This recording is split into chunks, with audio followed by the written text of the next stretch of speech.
Il segreto non è la ricetta.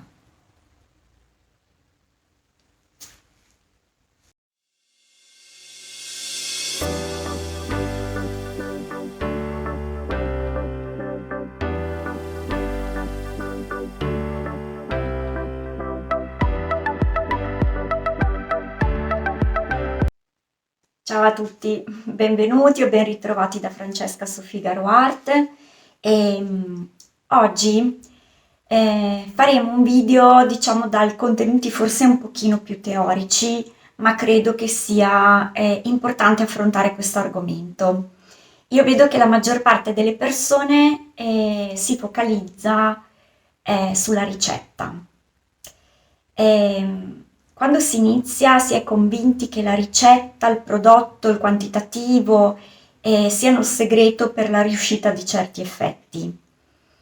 Certo, la ricetta ha una sua importanza nel senso che ci sono prodotti che proprio per la densità che hanno regaleranno effetti piuttosto che altri, ma la ricetta non può assolutamente funzionare se non si conosce la consistenza che bisogna utilizzare. In Fluid Art è il faro, quello che ci dà proprio la stella polare, che ci dà un orientamento nelle varie tecniche, sono proprio le consistenze. Ok, quindi oggi parleremo di consistenze e faremo anche un piccolo cenno alla densità, giusto per iniziare a costruire un minimo di ragionamento tecnico, che è quello che poi dà l'autonomia nel fare cose, nello sperimentare, nel non essere rigidi nel copiare appunto una ricetta pensando che stia tutto lì il segreto, ok? Allora io mi ispirerò a Gina De Luca che a suo tempo fece una classifica, diciamo così, di 5 consistenze e che io ho trovato molto utile. Trovo che diciamo suddividere le consistenze in 5 diverse proprio viscosità possa essere ragionevole e molto utile per orientarsi nelle tantissime tecniche del mondo della fluid art. Quindi io ho preparato queste 5 consistenze, adesso le andiamo a vedere una per una, le guarderemo da vicino e guarderemo quali sono le caratteristiche di ognuna e guarderemo per quali tecniche si prestano. Quindi iniziamo in questo modo, adesso vi porto con gli occhi al tavolo e guardiamo queste consistenze. Allora, qui abbiamo dalla 1 alla 5, quindi dalla più sottile alla più spessa, ok? Che cosa vuol dire? Che secondo, diciamo così, la legge di instabilità e della fluidodinamica, quindi che parla del comportamento dei fluidi, avremo che le vernici più sottili, tipo questa, saranno quelle più instabili. Quelle più spesse saranno quelle più stabili. In fluid art che cosa significa? Che quando voglio avere delle reazioni, quindi voglio creare degli effetti molto particolari, voglio creare celle, nel nostro caso, dovremo stare in questa parte della scala, ok? Queste sono le consistenze che ci permettono di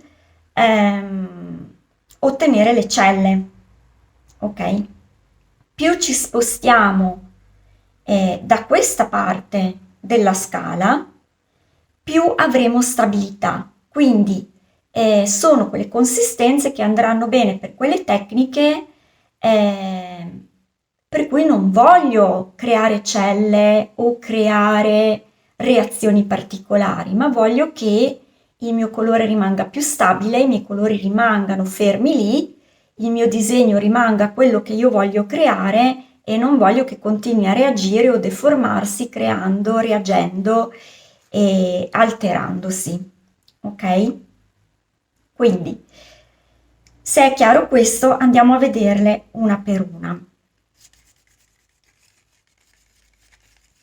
Questa è la numero 1.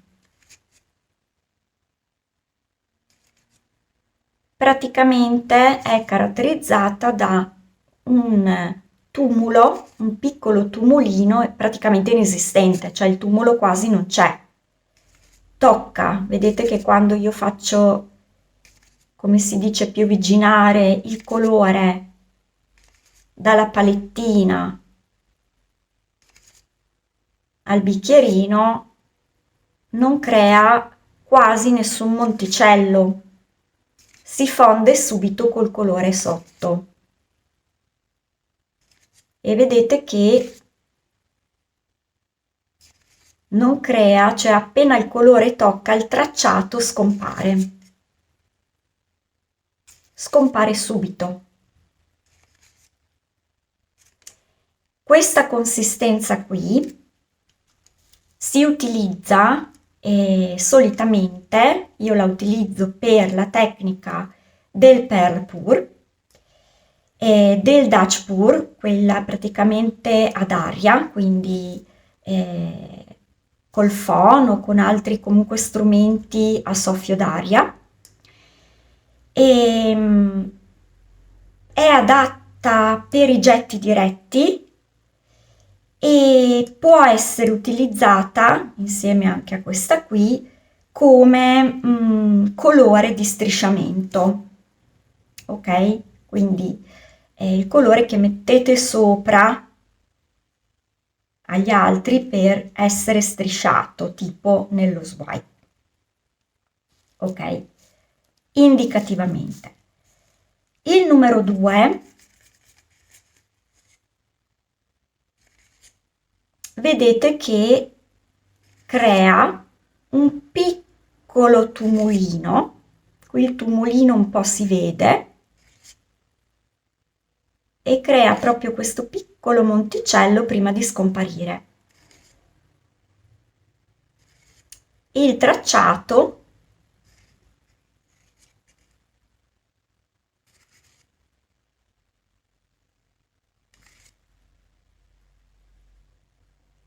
dura un secondo o due prima di scomparire. Un secondo, proprio è un tracciato, un nastrino proprio leggero leggero che poi scompare.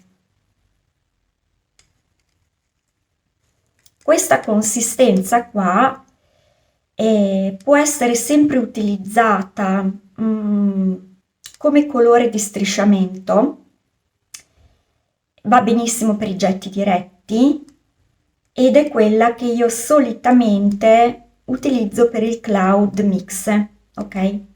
Per la tecnica dell'effetto nuvola.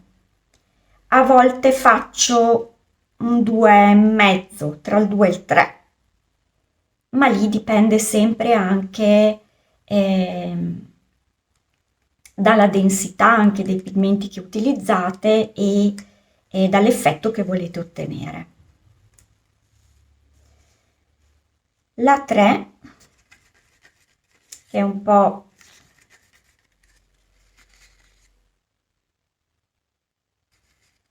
quella centrale, vedete che crea un monticello, quindi un tumulino che fa un paio di pieghe prima di scomparire. Fa un po', si arrotola un po' su se stessa e fa qualche pieghina prima di scomparire e crea, lascia un nastro, un tracciato leggermente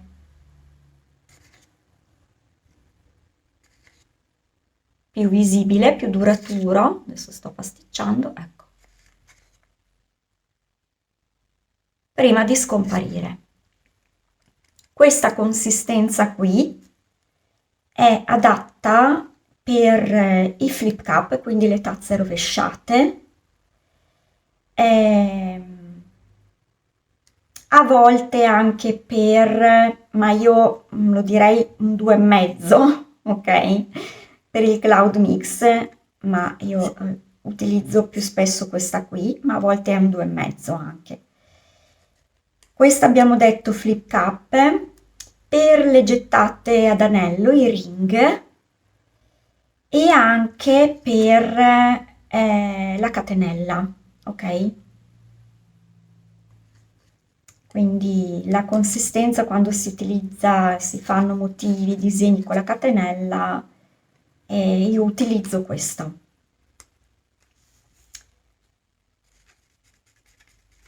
Scolliniamo la nostra scala e andiamo alla numero 4. Vedete che è più cremosa quando la faccio colare, crea più pieghe, fa proprio quasi una chiocciola quando ricade dentro il colore. Ovviamente il nastro, il tracciato che lascia è più duraturo e consistente. E questa qua io la utilizzo per le basi di strisciamento, di scorrimento, come per esempio lo swipe.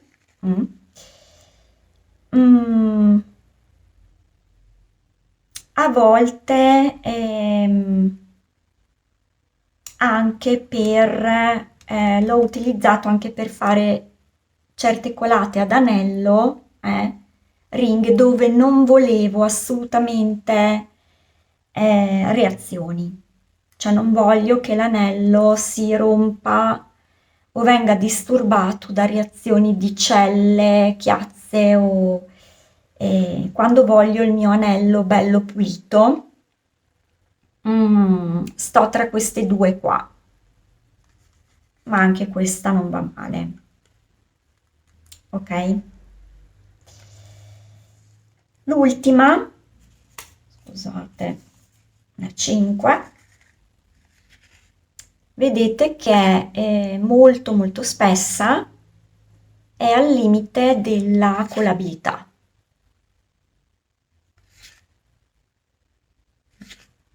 Cola, la facciamo colare, ma è proprio al limite.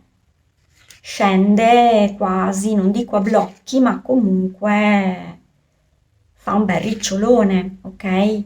È proprio un monticello molto più articolato, più corposo e più ricco e lascia un nastro che dura a lungo prima di scomparire. Questa è la consistenza, diciamo così, più stabile, quindi, e si utilizza per quelle tecniche dove voglio che il colore stia così come lo metto. Quindi può essere qualcosa a spatola, può essere quella tecnica, per esempio,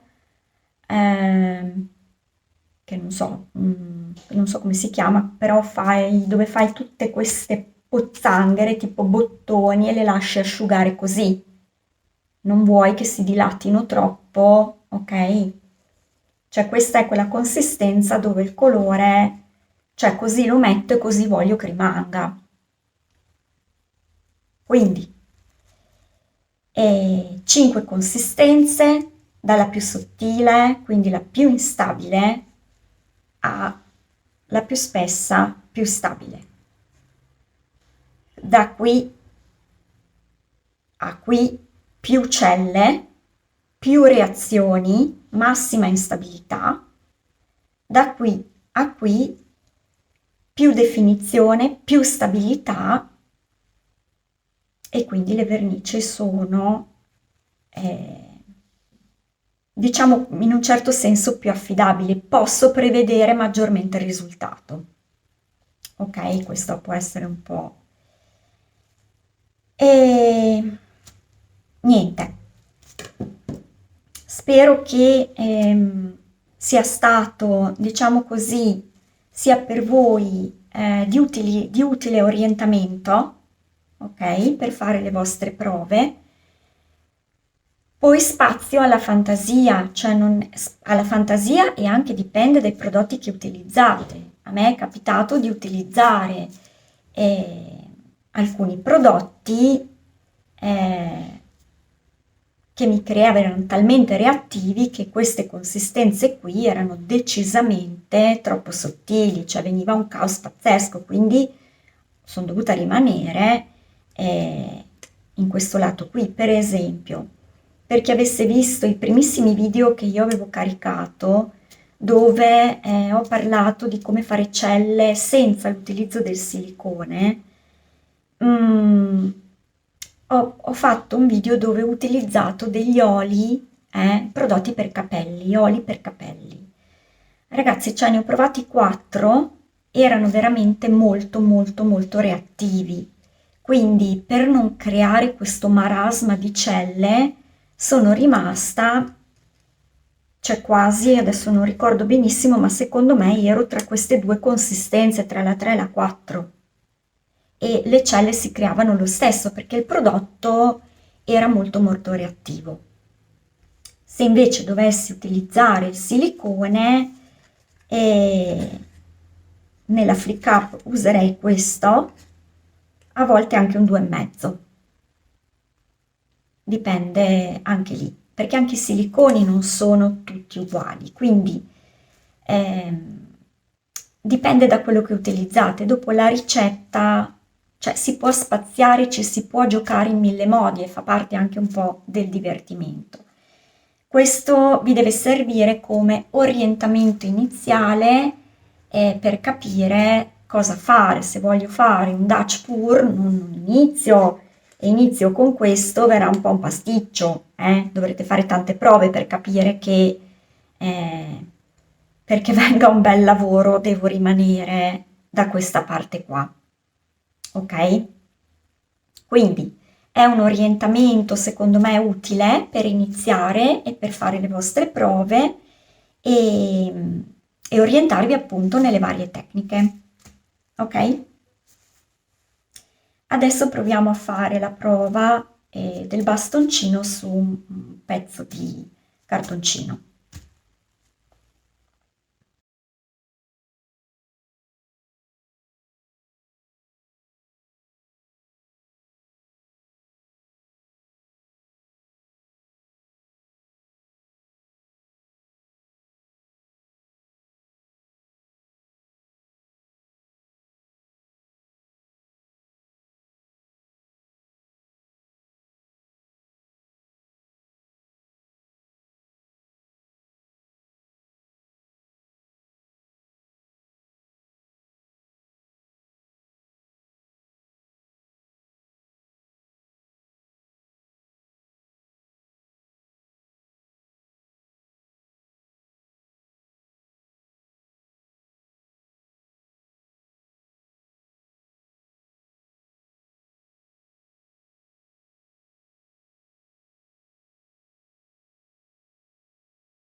Ok, allora abbiamo visto le nostre 5 consistenze, ok? Abbiamo visto che insomma per ogni consistenza, diciamo ogni consistenza è consigliata per una tecnica, per qualche tecnica. Questo vi deve servire come orientamento, ok? Perché ciò non toglie che io possa voler utilizzare una consistenza 3 per fare per esempio un Dutch Pour. Dipende da quello che volete ottenere, da quello che volete fare. Dipende anche però dai prodotti che utilizzate. Perché i prodotti, qualsiasi prodotto, qualsiasi pigmento, qualsiasi cosa voi, qualsiasi fluido voi mettiate nel vostro dipinto ha una densità intrinseca, quindi nasce con una data densità. Ora prendiamo il nostro cartoncino, no? Abbiamo visto che il comportamento, diciamo, sottoposto a gravità delle nostre 5 consistenze. Che cosa ho fatto in queste 5 consistenze? Qui abbiamo appunto la più spessa e qui la più sottile. Io le ho preparate, cercate di seguirmi in questo ragionamento perché ci addentriamo un pochino di più nei principi della fluidodinamica. Ho utilizzato questo colore qua, è un azzurro di Liquitex e l'ho utilizzato per tutti e 5 i bicchierini, ok? In tutti e 5 i bicchierini io ho messo la stessa grammatura di questo pigmento, quindi ho messo 5 grammi di questo azzurro in tutti e 5 i bicchierini. Quindi abbiamo al momento 5 bicchierini che contengono lo stesso pigmento, quindi hanno tutti la stessa densità.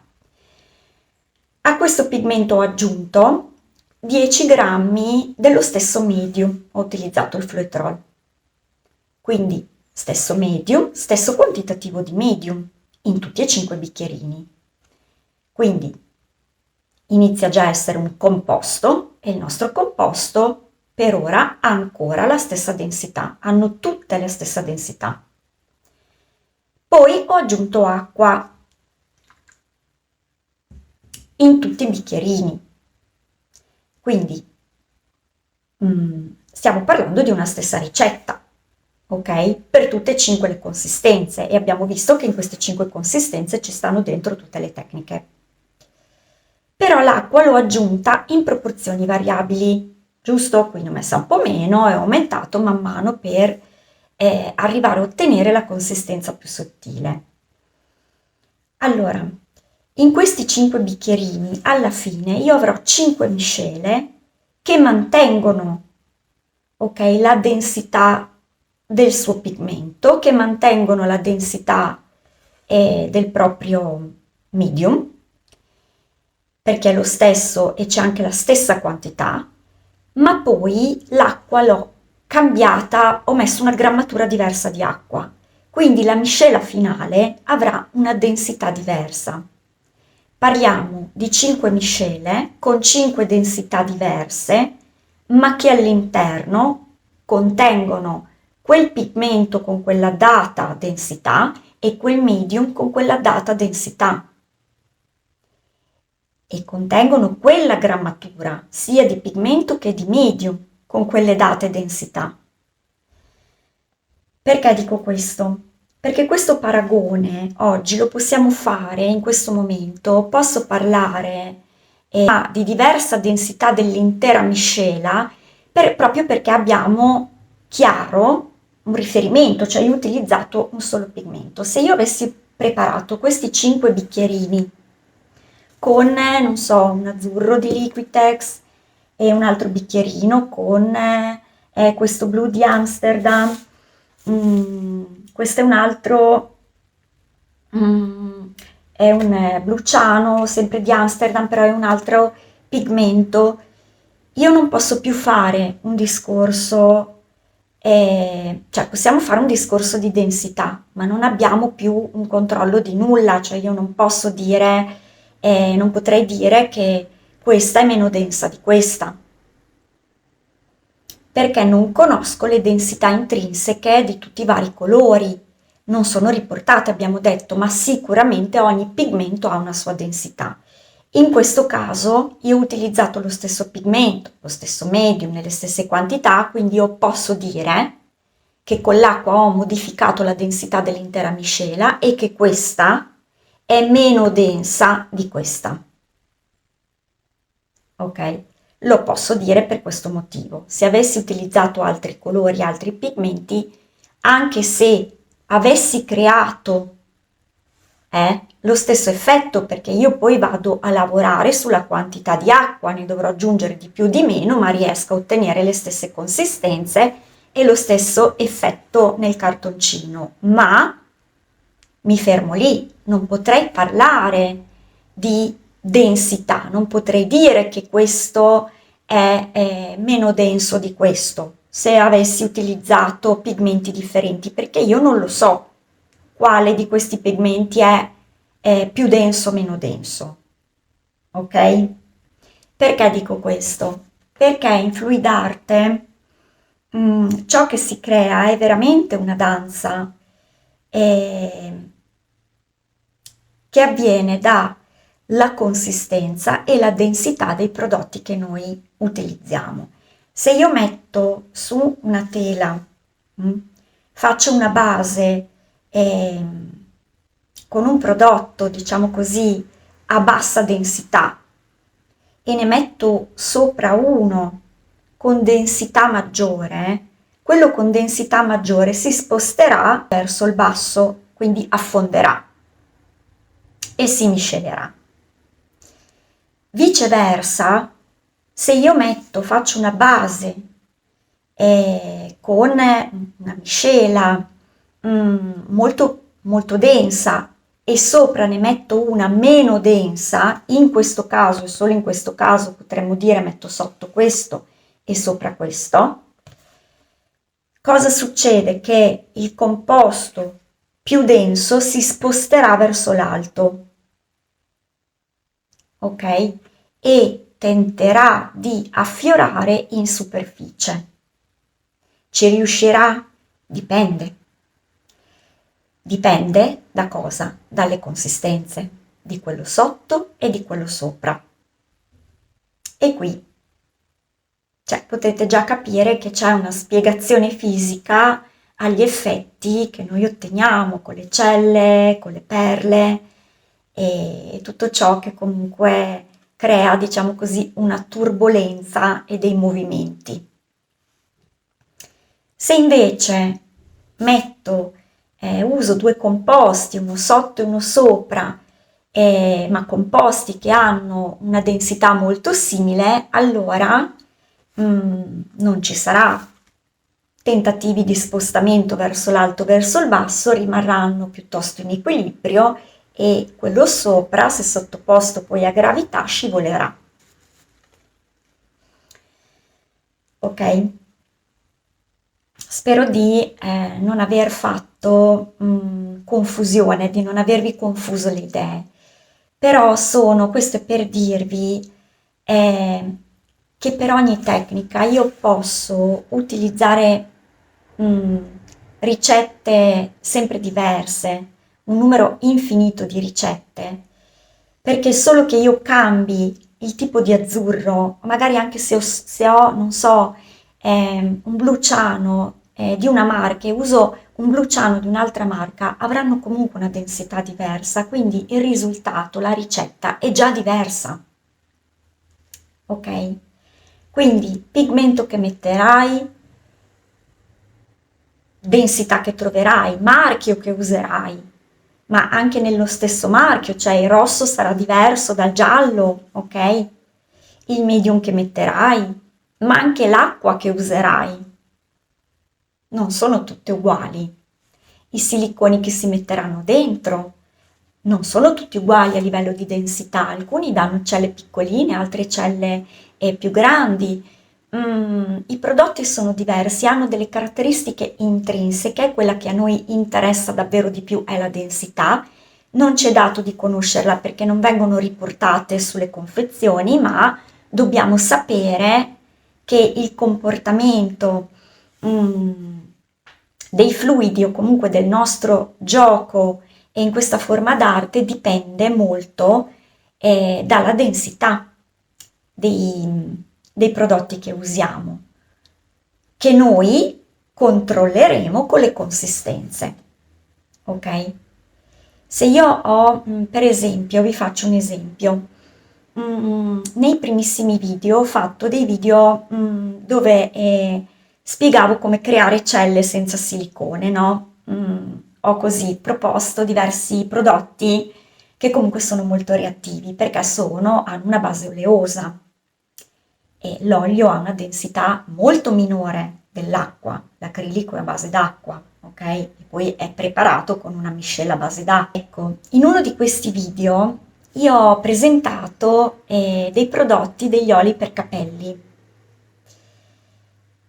e vi posso assicurare che questi oli, li avevo in casa, li ho provati, ma sono molto molto reattivi, talmente reattivi che io cioè ho utilizzato una flip cup, ma non ho potuto mantenere la consistenza che si utilizza di solito nella flip cup.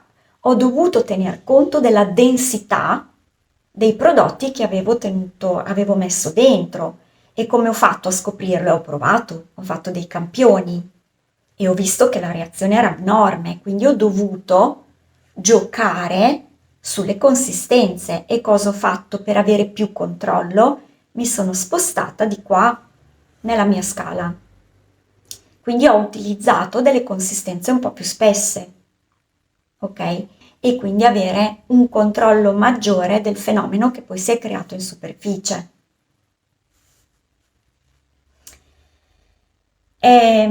Vi faccio un altro esempio. Quando preparate le vostre palette colori, no? Mettiamo che io voglia preparare 2 bicchierini. Prendiamo anche uno stesso colore, prendiamo un magenta, che ne so, di Amsterdam e un magenta di My Mary. Intanto vedrete che da marca a marca non sono mai proprio uguali, no? Anche se hanno lo stesso nome, è molto probabile che utilizzino dei pigmenti diversi, a volte cambiano i leganti che mettono dentro questi pigmenti e quindi avremo sì 2 magenta, ma avremo 2 magenta molto diversi a livello di densità. Cosa faccio? Mettiamo 5 grammi in uno, 5 grammi nell'altro. Poi mettiamo lo stesso medium, quello che volete, in una stessa grammatura, 10 grammi di medium e 10 grammi qua. Ok? Quindi abbiamo già, a differenza di prima, 2 composti che hanno già una densità differente, quindi non li posso più paragonare. Ok?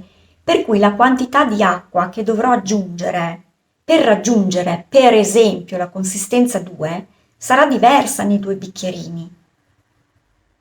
Ok? Perché partiamo con delle densità intrinseche di pigmento diverse, quindi richiederanno più o meno acqua per raggiungere la consistenza che voglio io.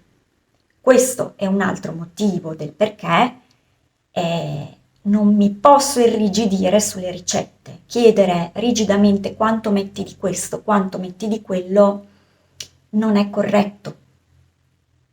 Cioè rischiate comunque di non ottenere il risultato che volete. Quindi, consistenze, queste consistenze qua sono la vostra stella polare, quella che vi deve guidare nel creare effetti in fluid art. Io non aggiungerei altro, anche perché ci addentreremmo poi in un ambito di fluidodinamica di cui io non ho assolutamente competenze specifiche. Diciamo che ho, per indole mia, per carattere mio, ho sempre bisogno un po' di capire il perché succede qualcosa, il perché qualcosa ha funzionato e qualcos'altro no, quindi ho approfondito questi aspetti, ma parliamo veramente di aspetti basici, ma direi che per chi fa arte in questo modo qui ci possa bastare, ok? Spero di essere stata chiara, di non aver creato confusione, anzi di avervi lasciato qualche conoscenza o competenza in più. E quindi io vi saluto e vi do appuntamento al prossimo video. Se il video è stato utile, lasciate un like.